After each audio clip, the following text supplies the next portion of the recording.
खास करके आप क्योंकि सिख हैं इसीलिए हमको याद आ रहा है आपको देख करके, हमारे गुरु तेग बहादुर जी, हमारे गुरु गोविंद सिंह जी, उन लोगों ने कितना सहा, सर्वस्व बलिदान कर दिया, लेकिन झुके नहीं।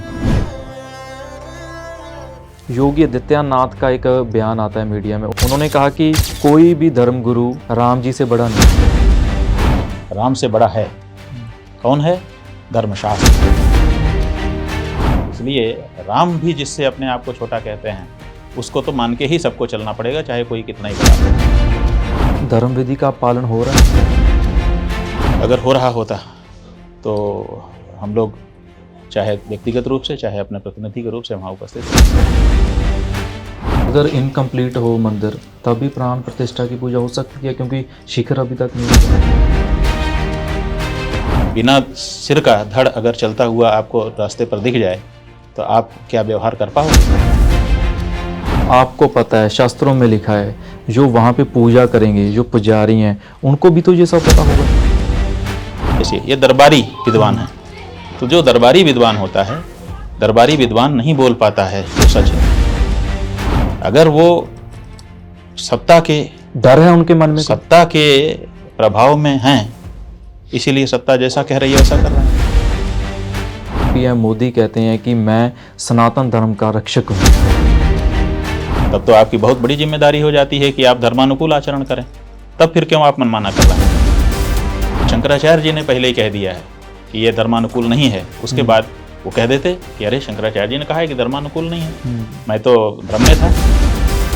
भाई धर्म के अनुसार चल रहे होते तो अधूरे मंदिर में प्रतिष्ठा में सम्मिलित होने के लिए कंसेंट कैसे देते? पर इतनी जल्दी क्यों है फिर? इसके पीछे चुनाव की राजनीति, अधूरे मंदिर में क्यों प्रतिष्ठा कर देने की जल्दी पड़ी है? कोई भी इस बात का जवाब नहीं दे रहा है कि क्या क्यों जल्दी है।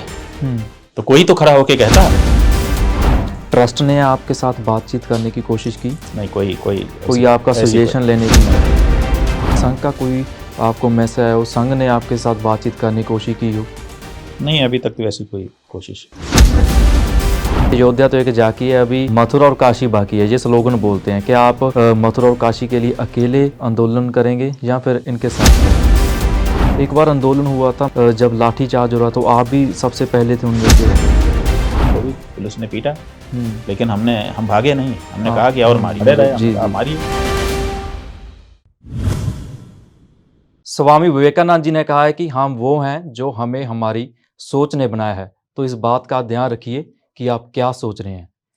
राम मंदिर की इनॉग्रेशन है, प्राण प्रतिष्ठा की पूजा है 22 जनवरी को, लेकिन हिंदू धर्म के 4 बड़े धार्मिक गुरुओं शंकराचार्य ने जाने का मना कर दिया है। और हमारे साथ हैं स्वामी अभिमुक्तेश्वर जी, उनके साथ बातचीत करेंगे। स्वामी जी, पहले तो बहुत बहुत धन्यवाद समय देने के लिए। मेरा पहला सवाल यही है, आपको इनॉग्रेशन का इन्विटेशन आया है, आमंत्रण आया है? देखिए, बात यह है कि आपने पहला सवाल पूछा, लेकिन हम समझते हैं कि इसका कोई जवाब नहीं दिया जाना चाहिए, क्योंकि अगर हम कहते हैं जो सच है कि नहीं आया तो लोग ये मान लेते हैं कि इनको निमंत्रित नहीं किया गया, इसीलिए ये आपत्ति दर्ज कर रहे हैं, जबकि ऐसी कोई बात नहीं है। दूसरा हमारा ऐसा कोई क्षोभ नहीं है और हमको इससे कोई ऐतराज भी नहीं है। आया नहीं आया हम उसको महत्व नहीं देते। मैं ये पूछना चाह रहा था कि जैसे धार्मिक शास्त्रों की बात करें, क्या इतने बड़े कार्यक्रम की प्राण प्रतिष्ठा की पूजा शंकराचार्य के बिना संभव है? नहीं, देखिए, शंकराचार्य जी के बिना की बात नहीं है। शंकराचार्य इन पर्सन, माने व्यक्तिगत रूप से हर जगह उपस्थित हो ना हो कोई जरूरी नहीं है, लेकिन जो शंकराचार्य जी जिन शास्त्रों का उपदेश करते हैं, जिन शास्त्रों के मर्म को समझाते हैं और जिन शास्त्रों पर चलने के लिए हिंदू समाज को प्रेरित करते हैं, उन शास्त्रों के अनुसार का कार्य होना चाहिए। तो अगर हमारा कोई भी प्रतिनिधि वहाँ होता है और वो आश्वस्त करता है कि सब कुछ धर्म विधि से हो रहा है, तो व्यक्तिगत रूप से उपस्थित रहना न रहना ये एक अलग प्रश्न होता है, लेकिन धार्मिक विधि का पालन होना चाहिए, उसकी अवहेलना नहीं होनी चाहिए। धर्म विधि का पालन हो रहा है? अगर हो रहा होता तो हम लोग चाहे व्यक्तिगत रूप से चाहे अपने प्रतिनिधि के रूप से वहाँ उपस्थित रहते। अगर इनकम्प्लीट हो मंदिर तभी प्राण प्रतिष्ठा की पूजा हो सकती है, क्योंकि शिखर अभी तक नहीं लगा। नहीं, हम कहते हैं कि अगर आप के शरीर का निर्माण ना हो या आधा अधूरा हो जाए और उसी में प्राण डाल दिया जाए तो आप कैसे दिखाई दोगे?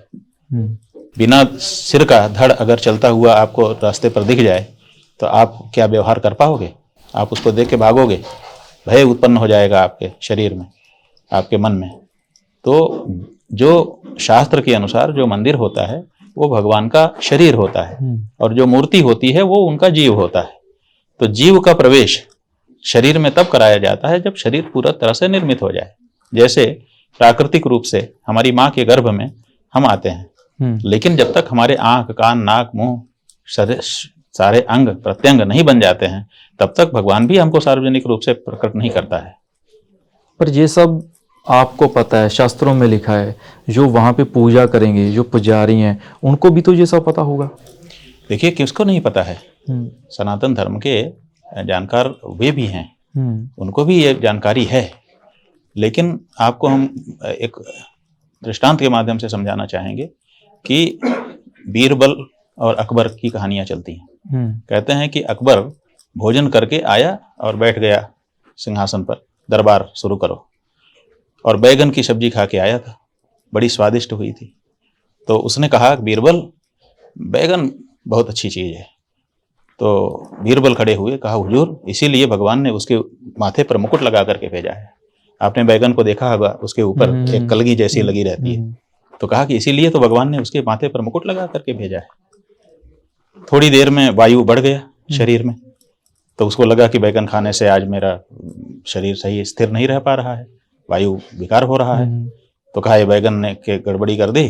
तो वो अकबर बोला बीरबल से, बीरबल, ये बैगन तो बड़ा गड़बड़ है, तो शरीर में वायु कर रहा है। कहा, हुजूर, इसीलिए तो नाम बेगुन रखा गया है। इसका मतलब ये है कि रुख देखा अकबर का। जब वो प्रशंसा के मूड में है तो प्रशंसा जैसी बात की, जब आलोचना के मूड में है तो आलोचना जैसी। ये दरबारी विद्वान है। तो जो दरबारी विद्वान होता है, दरबारी विद्वान नहीं बोल पाता है जो सच है। वो जो स्वामी कह दे उसी को सिद्ध करने में अपनी पूरी ताकत लगा देता है। तो दरबारी विद्वान को कहा गया प्रतिष्ठा करना है, इधर उधर से खींचतान के मुहूर्त दे दिया, इधर उधर से खींचतान की व्यवस्था दे दी, अपना आके खड़े हो गए, कर रहे हैं। ये दरबारी विद्वानों की बात। वो आप भी तो आपकी बात भी तो सुन रहे होंगे कि हाँ जी, हमारे शंकराचार्य साहब बोल रहे हैं, हमारे गुरु बोल रहे हैं, हमें ध्यान रखना चाहिए इस बात का। ठीक है ना जी। तो अब सवाल ये है कि उनके मन में महात्म्य किसका है? अगर वो सत्ता के डर है उनके मन में, सत्ता के प्रभाव में हैं, इसीलिए सत्ता जैसा कह रही है वैसा कर रहे हैं। अगर वो सत्ता नहीं, परम सत्ता के प्रभाव में होते तो परम सत्ता के अनुसार चलते। वो सत्ता के प्रभाव में है और हम चाहते हैं कि जो धर्म का आचरण करने वाला है वो परम सत्ता के प्रभाव में रहे, और इसीलिए हम उस बात की प्रेरणा लोगों को दे रहे हैं। स्वामी जी, आप बड़े गुरु हो, धार्मिक गुरु हो आप सनातन धर्म के, लेकिन दूसरी तरफ पीएम मोदी कहते हैं कि मैं सनातन धर्म का रक्षक हूँ। देखिए, राजा हमारे यहाँ शासक रक्षक होता है। हालांकि अब राजतंत्र नहीं है। हमारा राजा जो होता था वो धर्म की रक्षा के लिए ही राज स्वीकार करता था। राजतंत्र नहीं मानते। अब तो राजतंत्र है नहीं, अब तो प्रजातंत्र है। चुना हुआ व्यक्ति हमारा प्रतिनिधि बन करके हमारी देश की व्यवस्था को बनाता है। तो और जो भी धर्म का अंग है, हर सनातन धर्मी सनातन धर्म का रक्षक हो सकता है। लेकिन देखिए, धर्म की रक्षा कैसे होगी? धर्म की रक्षा का सबसे सही तरीका है कि अपने जीवन में धर्म को उतारो, धर्मशास्त्र के अनुसार अपने जीवन को चलाने लगो, धर्म की रक्षा हो जाएगी। तो आप कह रहे हैं कि मैं धर्म का रक्षक हूं, तब तो आपकी बहुत बड़ी जिम्मेदारी हो जाती है कि आप धर्मानुकूल आचरण करें। तब फिर क्यों आप मनमाना कर रहे हैं? तब तो आपको जरूर धर्म के अनुसार ही चल करके दिखाना चाहिए, ताकि आपको देख करके दूसरे लोग भी वैसा ही आचरण करें। पीएम मोदी धर्म के अनुसार नहीं चल रहे। भाई, धर्म के अनुसार चल रहे होते तो अधूरे मंदिर में प्रतिष्ठा में सम्मिलित होने के लिए कंसेंट कैसे देते? हम ये नहीं कह रहे हैं, अभी देखिए आपके सामने, कि उन्होंने ही प्रतिष्ठा करने को कहा, वही करवा रहे हैं, ये हम नहीं कह रहे हैं। हम ये कह रहे हैं कि अगर वो धर्म के अनुसार चलते तो शंकराचार्य जी ने पहले ही कह दिया है कि ये धर्मानुकूल नहीं है। उसके बाद वो कह देते कि अरे, शंकराचार्य जी ने कहा है कि धर्मानुकूल नहीं है, मैं तो भ्रम में था, और कह देते कि अगर धर्मानुकूल नहीं है तो मैं नहीं जाऊंगा। पर इतनी जल्दी क्यों है फिर इस सब? हाँ, तो यही एक प्रश्न है जो पूरे देश से पूछा जा रहा है। सब लोग इस बात को जानना चाह रहे हैं, और इसके पीछे लोग अनुमान भी कर रहे हैं, बहुत से लोगों ने अपने अनुमान प्रकट भी किए हैं। वो कह रहे हैं कि इसके पीछे चुनाव की राजनीति है। लेकिन पूरे देश से लोगों के द्वारा ये प्रश्न उठाया जा रहा है कि आखिर जल्दी क्या है, अधूरे मंदिर में क्यों प्रतिष्ठा कर देने की जल्दी पड़ी है। और उसका उत्तर भी कुछ लोगों के द्वारा दिया जा रहा है कि चुनाव के कारण ये हो रहा है। लेकिन उसके बाद भी न तो अयोध्या में जो ट्रस्ट बना है राम जी का, वो ट्रस्ट, उसका कोई जिम्मेदार व्यक्ति, न सरकार का कोई व्यक्ति, न प्रधानमंत्री कार्यालय, कोई भी इस बात का जवाब नहीं दे रहा है कि क्या क्यों जल्दी है। तो कोई तो खड़ा होके कहता और कोई कारण बता देता तो उस पर भी विचार किया जाता कि ये जो कारण बता रहे हैं वो सही है। जो तारीख निकाली है उस पर भी चर्चा हो रही है कि ऐसा कोई है ही नहीं कि उस दिन शुभ मुहूर्त है। देखिए, बात यह है कि मुहूर्त शुभ है कि नहीं, इस पर हम विचार कब करेंगे, जब वो मुहूर्त सही समय पे दिया गया।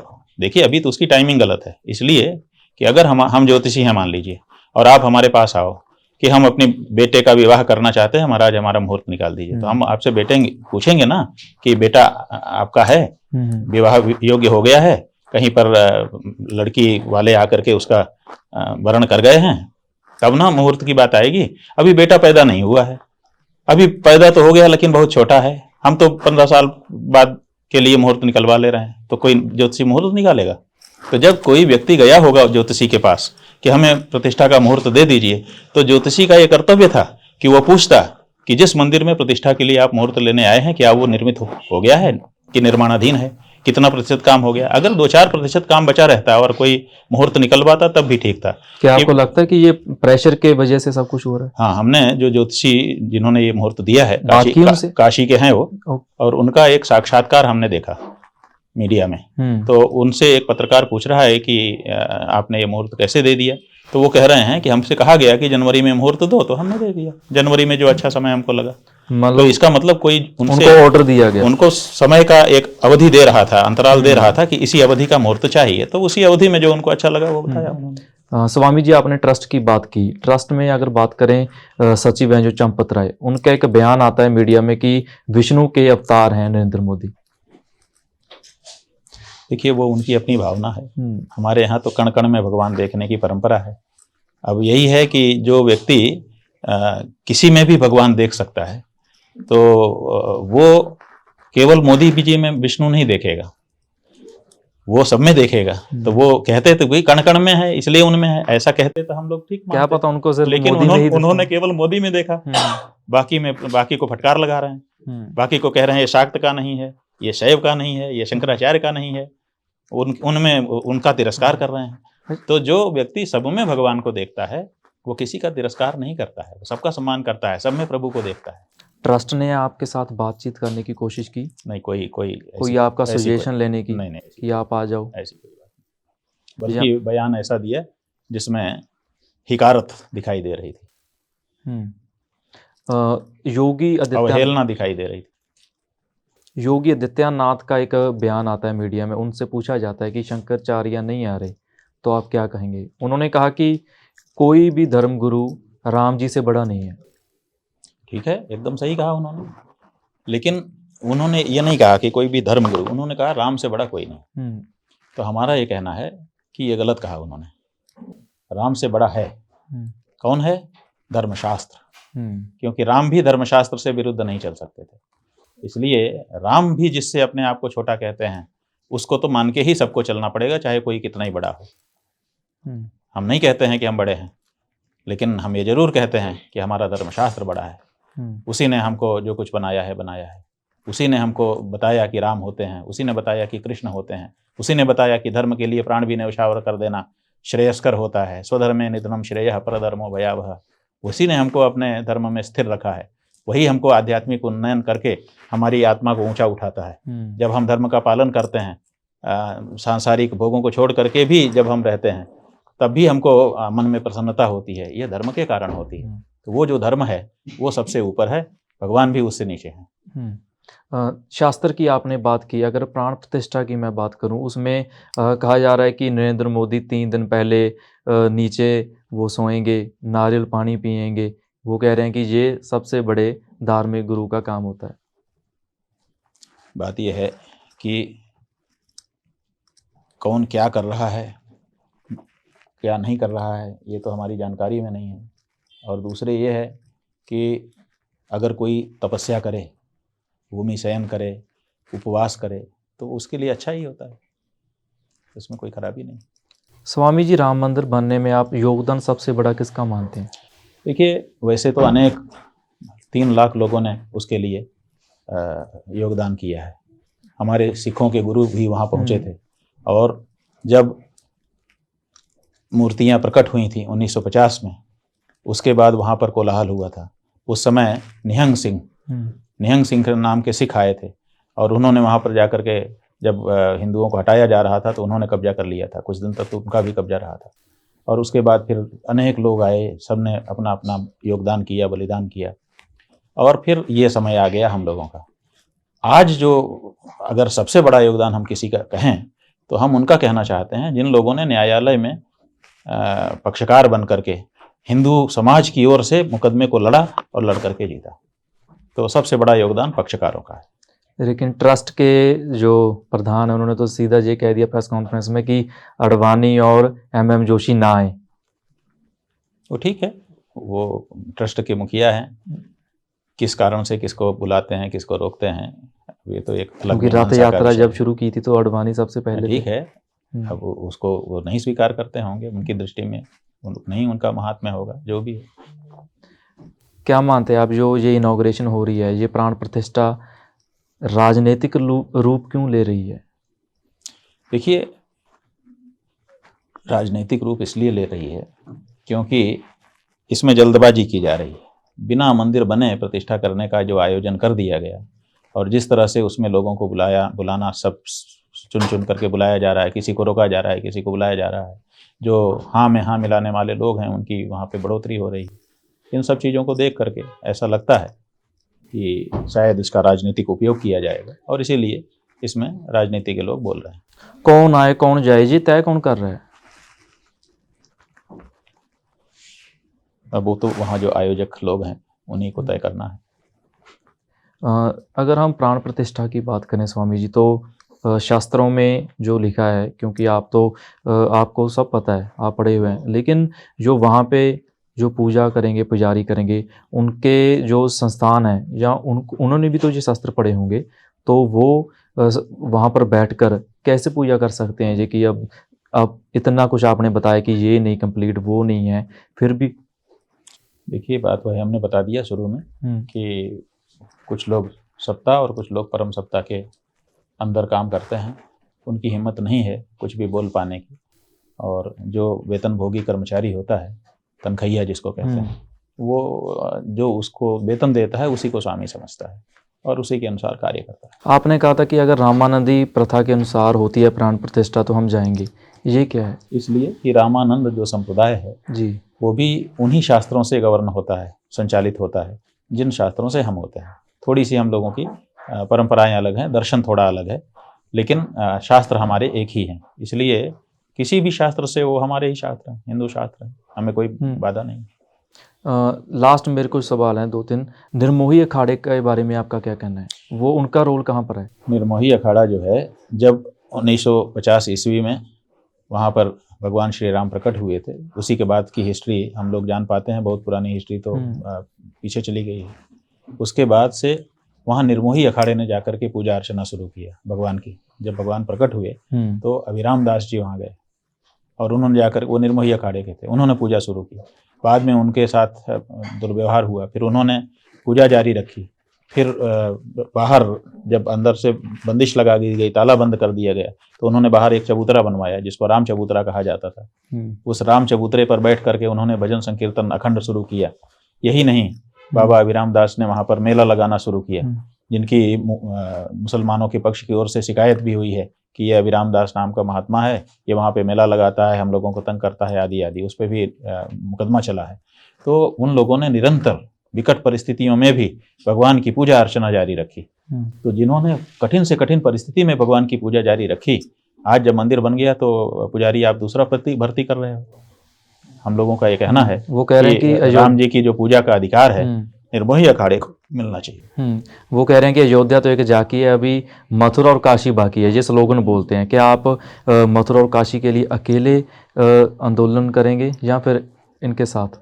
नहीं, देखिए आंदोलन का क्या स्वरूप होना चाहिए, उसकी क्या मर्यादा होनी चाहिए, वो सुनिश्चित करना पड़ेगा। यहाँ का आंदोलन हुआ, बड़ा आंदोलन हुआ, लोग समझते हैं कि इनके कारण हो गया, इनके कारण तो हुआ नहीं। आंदोलन करने वालों के कारण ये नहीं हो पाया।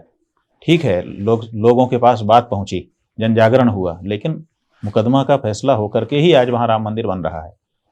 बल्कि आंदोलन का कुफल निकल गया। क्या कुफल निकला कि बलपूर्वक लोगों के द्वारा जो ढांचा था, जो हमारा मंदिर था जिसमें भगवान श्री राम विराजमान थे, उसमें दर्शन होता था, पूजन होता था, आरती होती थी, परिक्रमा होती थी, सब कुछ होता था, उस मंदिर को बलपूर्वक गिरा दिया गया। उसका परिणाम ये हुआ कि लोगों ने समझा कि हिंदू अगर इसको गुस्से से गिरा रहे हैं, इसका मतलब ये हिंदुओं का मंदिर तो नहीं हो सकता, ये मस्जिद ही रही होगी। तो वो ढांचा मस्जिद सिद्ध हो गया। और फिर सुप्रीम कोर्ट में जब मामला आया तो सुप्रीम कोर्ट ने कहा कि चूंकि इनके ढांचे को जबरदस्ती ढा दिया गया, इसलिए इनको हम 5 एकड़ जमीन दे रहे हैं। तो 5 हम जीत करके भी एक तरह से हार गए, एक तरह से, क्योंकि हमको हमारी जमीन तो मिली, ये सिद्ध हुआ कि ये राम जी की जन्मभूमि है और ये हमारी हिंदुओं की है, लेकिन 5 एकड़ जमीन उनको मिल गई। किस बात की? इस बात का दंड कि इन्होंने जबरदस्ती की थी।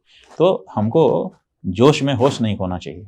हमको जब हमारे पास प्रमाण है तो हम उनको पटल पर रखेंगे और रख करके फिर से जैसे राम जन्मभूमि में विजय हुई वैसे होगी, अथवा हम दोनों समुदाय के लोग मिलकर के बात करेंगे। बहुत समझदारी है लोगों के, समाजों के बीच में, जो कुछ ही लोग हैं जो भड़काते हैं, तो उसका भी माध्यम लिया जा सकता है। अच्छा, संघ के बारे में, संघ का कोई आपको मैसेज है, उस संघ ने आपके साथ बातचीत करने की कोशिश की हो? नहीं, अभी तक तो ऐसी कोई कोशिश नहीं। एक बार आंदोलन हुआ था, मुझे लगता है कि जब लाठीचार्ज हो रहा तो आप भी सबसे पहले थे उनमें से एक। जब देखिए, जब धर्म की कोई बात कहीं पर आती है तो धर्म की रक्षा के लिए हम लोगों ने, बहुत सारे हमारे जो पूर्व पुरुष हुए हैं उन्होंने बलिदान दिए हैं, डट करके सामना किया है अत्याचार का, अन्याय का। तो हम लोगों ने पढ़ा है, खास करके आप चूँकि सिख हैं इसीलिए हमको याद आ रहा है आपको देख करके कि हमारे गुरु तेग बहादुर जी, हमारे गुरु गोविंद सिंह जी, उन लोगों ने कितना सहा, सर्वस्व बलिदान कर दिया, लेकिन झुके नहीं। तो ऐसे ही हम लोगों को प्रेरणा है हमारे पूर्व पुरुषों से कि धर्म के लिए कोई भी अपमान अथवा प्रताड़ना झेली जा सकती है, लेकिन धर्म से डिगना नहीं है। तो जब जहाँ जरूरत आती है, कभी किसी समय हमको भी पुलिस ने पीटा, लेकिन हम भागे नहीं, हमने कहा कि और मारिए कितना मारना। वही मैं कह रहा हूँ कि आप उसके लिए लड़े, आपने सब 5,000 लोग हुआ जी, सारे भग गए, खड़े रहे, मारिए, दोनों कान फैला दिया। क्यों? क्योंकि भागना जो है ये कायरता है। वही मैं कह रहा हूँ कि आज आप, हम कोई अन्याय नहीं कर रहे थे, हम एक सही बात लेकर के और सही प्रदर्शन कर रहे थे। आप लाठी चलाते हो रात को 1 बजे, गलत है, गलत है तो गलत है, तो हमने कहा, और बाद में हमने प्रतिकार यात्रा निकाली कि गलत हुआ, उसका परिणाम हुआ। बहुत बहुत धन्यवाद स्वामी जी। ठीक है जी, बहुत अच्छा।